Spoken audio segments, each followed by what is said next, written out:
क्या घोरियों की खतरनाक दुनिया का डरावना सच वही है जो अब तक आपकी आंखों के सामने आता रहा है, जो आपको अब तक बताया जाता रहा है, या फिर इसके पीछे की हकीकत कुछ और है?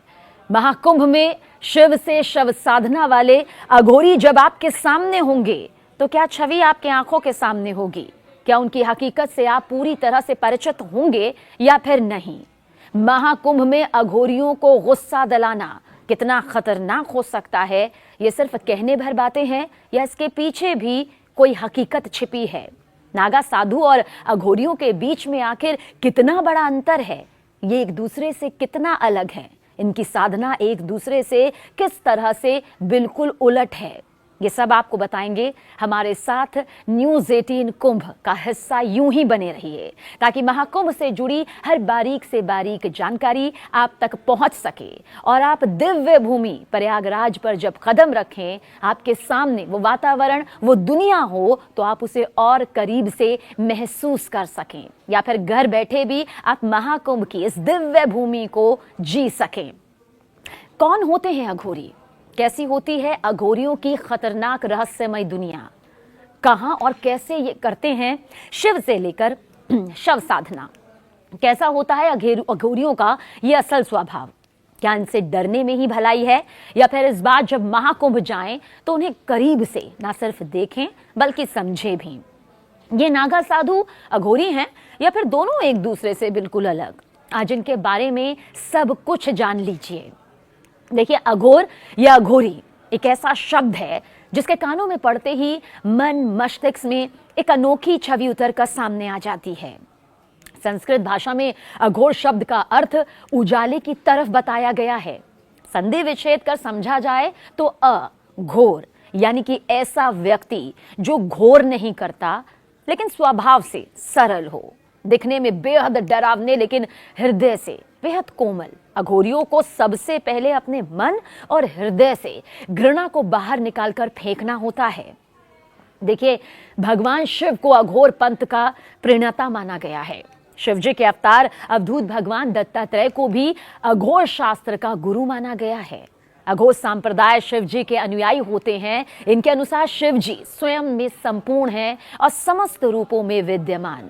शिव के 5 रूपों में एक अघोर भी है।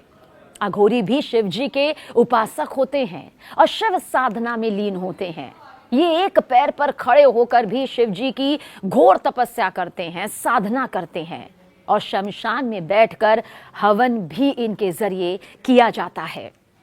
लेकिन सबसे पहले आपको बताते हैं कि नागा साधु और अघोरी दोनों ही किस तरह से एक दूसरे से कई मायनों में बेहद अलग हैं, ताकि जब आप महाकुंभ की धरती पर पहुंचे तो ये समझ पाए कि नागा साधु और अघोरी आखिर किस तरह से साधु जरूर हैं लेकिन इनमें एक बड़ा अंतर भी है।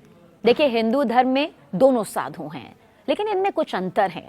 साधु बनने की प्रक्रिया, सबसे पहले इसका जिक्र करते हैं। नागा साधु बनने के लिए अखाड़ों में रहकर कठिन परीक्षाएं देनी पड़ती हैं, कठिन तपस्याएं होती हैं, लेकिन एक ऐसी परीक्षा भी होती है जो नागा साधु को यहाँ पर पास करनी होती है, जिस पर खरा उतरना होता है। वहीं पर अघोरी बनने के लिए शमशान में तपस्या करनी पड़ती है।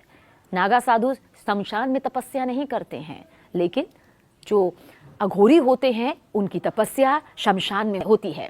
गुरु का निर्धारण, नागा साधु बनने के लिए गुरु का निर्धारण करना जरूरी होता है। वहीं अघोरी बनने के लिए कोई गुरु का निर्धारण नहीं किया जाता।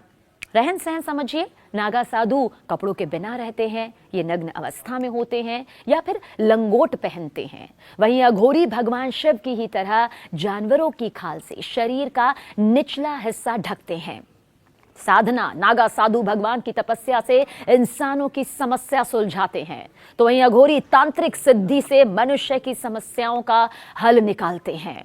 तो ये कुछ बड़े अंतर हैं जो नागा साधु और अघोरी बाबाओं को एक दूसरे से अलग करते हैं। लेकिन महाकुंभ की धरती का ये दोनों ही विशेष तौर पर हिस्सा होते हैं। अघोरी बाबाओं की दुनिया यही नहीं रुकती है, अभी तो बहुत कुछ है जो जानना आप सभी के लिए बाकी है। अघोरी बाबाओं का नाम सुनते ही लोगों के दिल में, जहन में, दिमाग में खौफ की भावना आती है। आंखों के सामने एक बहुत ही रौद्र रूप नजर आ जाता है। देखिए, अघोरी बाबाओं को लेकर कई तरह की कहानियां, कई तरह के किस्से जो हैं वो प्रचलित हैं। आज भले ही अघोरियों को लेकर कुछ भी भ्रांतियां हों, लेकिन कई जानकार कहते हैं कि कुछ अघोरी बेहद बुद्धिमान होते हैं। यहां तक कि कई राजाओं को अघोरी ही सलाह दिया करते थे। लोग भले ही इन्हें खौफनाक मानते हों, डरावना मानते हो, बहुत सख्त मानते हों, लेकिन वो काफी सरल होते हैं और प्रकृति के साथ रहना पसंद करते हैं। साथ ही हर किसी में ये ईश्वर का अंश भी देखते हैं। साधु संत जो तंत्र साधना में लीन होते हैं, उन्हें अघोरी कहा जाता है। ये अक्सर तंत्र क्रियाओं को अंजाम देने के लिए शमशान के सन्नाटे में दिखाई दे जाते हैं। अघोरी बनने की सबसे पहली शर्त मन से घृणा को, ईर्ष्या को खत्म करना। जिन चीजों से मनुष्य जाति घृणा करती है, उन्हें अघोरी अपनाते हैं। जानकारों के मुताबिक असली अघोरी कभी आम दुनिया में आपको सक्रिय भूमिका में नहीं दिखेंगे। वो सिर्फ अपनी साधना में ही व्यस्त रहते हैं। साधना ही उनका जीवन हो जाती है। तंत्र मंत्र की दुनिया ही उनकी असल दुनिया होती है। अघोरियों की पहचान यही है कि वो किसी से कभी कुछ भी नहीं मांगते हैं। ये हम आपको इसलिए बता रहे हैं ताकि जब आप महाकुंभ की धरती पर जाएं, महाकुंभ का हिस्सा बने, तो आप असल अघोरी को पहचान सकें। अघोर पंथ में सबसे पहले अपने जप और पुण्य की रक्षा करने की शक्ति प्राप्त होती है। इस शक्ति को शिष्य गुरु मंत्रों के जाप से अर्जित करते हैं। रक्षण शक्ति मिलने पर वो स्वयं की और असहाय यानी जिन्हें जरूरत है उनकी सहायता करने में सक्षम भी हो जाते हैं। अघोरी शिव और शिव की पत्नी शक्ति की पूजा अर्चना करते हैं, तपस्या करते हैं, तंत्र मंत्र का जाप करते हैं। जहां लोग शमशान को मौत का प्रतीक मानते हैं, उसके पास से गुजरने भर से रूह कांप जाती है, तो वहां अघोरी खुद रहते हैं।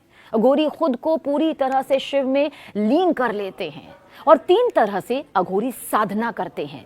इनकी साधना महज साधना नहीं होती, ये 3 तरीके से होती है, जिसमें शव साधना, शव साधना, शिव साधना और शमशान साधना शामिल है। शव और शिव साधना में वो किसी शव के साथ साधना करते हैं और शमशान साधना में वो शमशान में जाकर साधना करते हैं। इसमें इनकी पूजा करने के तरीके काफी अलग अलग होते हैं।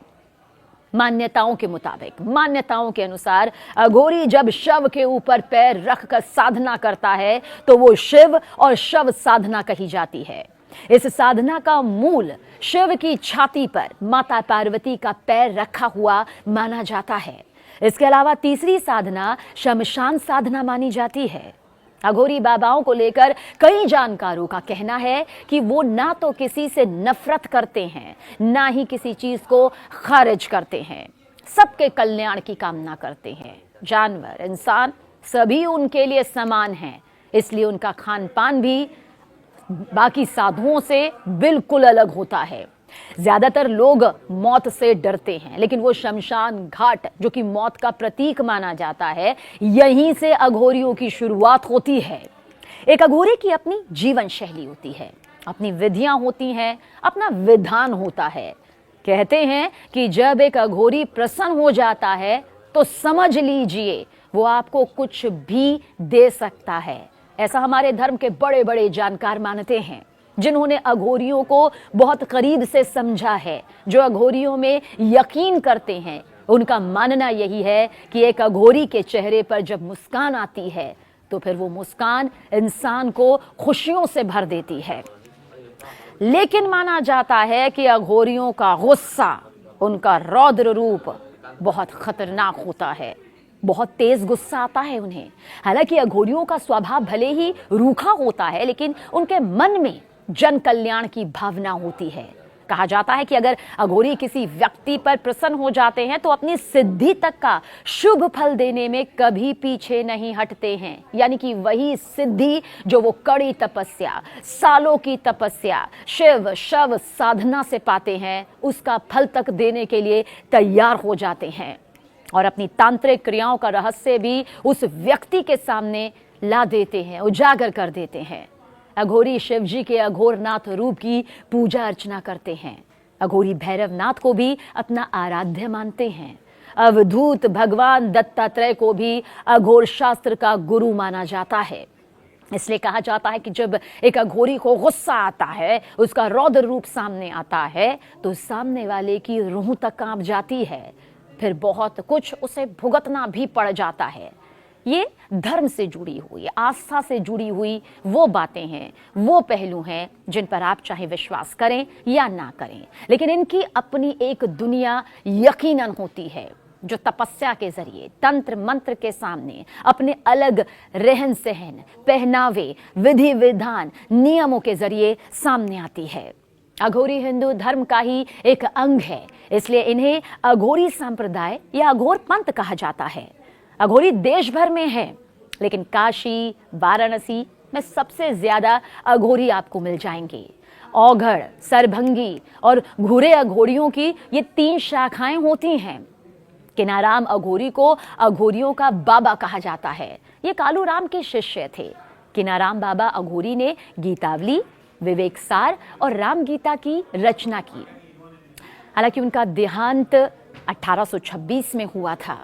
ये अघोरियों की वो दुनिया है जो यकीनन चौंकाती भी है, कई रहस्यों से भी भरी हुई है, और साथ ही साथ इस वीडियो के जरिए आपको उन रहस्यों से भरी दुनिया की बहुत करीबी से एक तस्वीर भी नजर आ गई होगी। क्योंकि अघोरियों की इस दुनिया को जब आप पूरी तरह से समझेंगे तो अघोरियों को देखकर सिर्फ डरेंगे नहीं, बल्कि उनकी इस दुनिया का पूरा सच यहाँ पर आप समझ पाएंगे। वो सच जिसका मकसद जन कल्याण भी होता है, जिसका मकसद घृणा से दूर जाना भी होता है, जिसका मकसद तंत्र मंत्र साधना के जरिए खुद को इस कदर पत्थर से भी मजबूत करना होता है जो हर किसी के बस की बात नहीं होती।